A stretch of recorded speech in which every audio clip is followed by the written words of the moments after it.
Hi everybody, I'm Greg Fishel. Welcome to another special update on Hurricane Helene.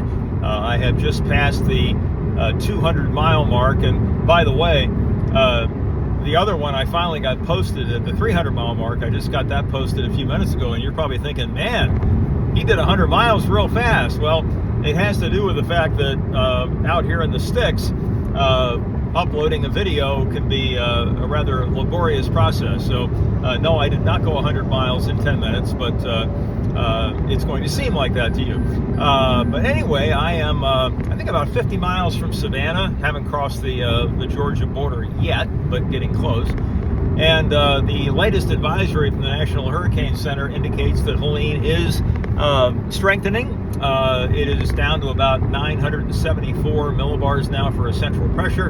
And earlier I had noted that there was a little bit of dry air. You can see this on the satellite imagery, that there was a little break in where the cold cloud tops were, but now that appears to be filling in. And so that may be very well the primary reason why the pressure has started to fall again. And at least some of the hurricane models are just out of sight with this thing in terms of how much they're intensifying it between now and landfall tomorrow evening. And remember, there have only been a handful of Cat 5s that have ever made landfall along the U.S. coast. And so if this were to make it to that status, it would be, truly one of the strongest hurricanes to ever hit the United States. But we're a long ways from that, and so there's still plenty of time for this to do something different and for us to watch it. The timetable for landfall still appears to be sometime tomorrow evening. I mentioned in my earlier video that my original plan was to try to get to around Perry, Florida, give or take a few miles by late tonight, but hotel availability was not high at all. And so I ended up making a reservation at a hotel on the west side of Jacksonville, which, according to my lovely map app here, is telling me that I could get there as early as 8:30 this evening. I'll probably stop and get a quick dinner somewhere, so it may be more like 9. But then tomorrow morning, I have another 2 hours then to drive to get to around Perry. And I want to see if I can't do that as early as possible before things start to get, really, really wet and really, really windy.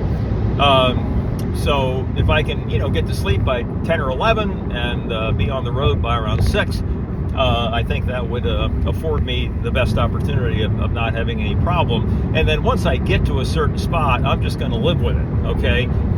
If the track changes slightly and I'm in a little less optimal position than I was before, at that point, it's too late for me to, get in the car and put myself in harm's way to try to get to the perfect position. So with the size of this thing and the rapid movement of it, I don't think I'm going to have any trouble finding some pretty severe conditions. And I promise you that I will not, at least I will not purposely, obviously, do anything stupid.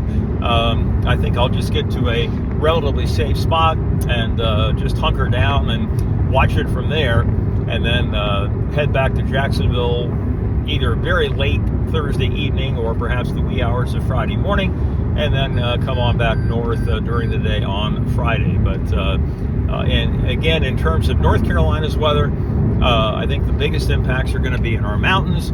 And as far as the Piedmont and the coastal plain, yes, there will be rain. Yes, there could be some flash flooding, but I don't think we're going to see the kind of impact that the mountains are likely to see, where many of those areas could pick up double-digit inches of rain. And we certainly don't need any more around here, that's for sure. We've had our lion's share of it since July 1st, and so it would be nice if we got out of this thing, relatively scot-free. I don't think it's, going to be quite scot-free, but compared to what they get in the mountains, hopefully we will be a lot less severe here. So I will give you another update when I'm about 100 miles out. That is about 90 miles from now. And by that time, hopefully I'll have at least a partially full tummy. And then we can start talking about the final plans for this evening and what's going to be coming up tomorrow. Should have a good bit more aircraft recon data by then as well.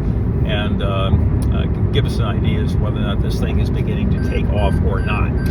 Okay, that's it for now, folks. You all have a wonderful dinner time hour, if you will, and we'll talk to you again here in probably about an hour and a half, something like that, when we hit the 100-mile mark.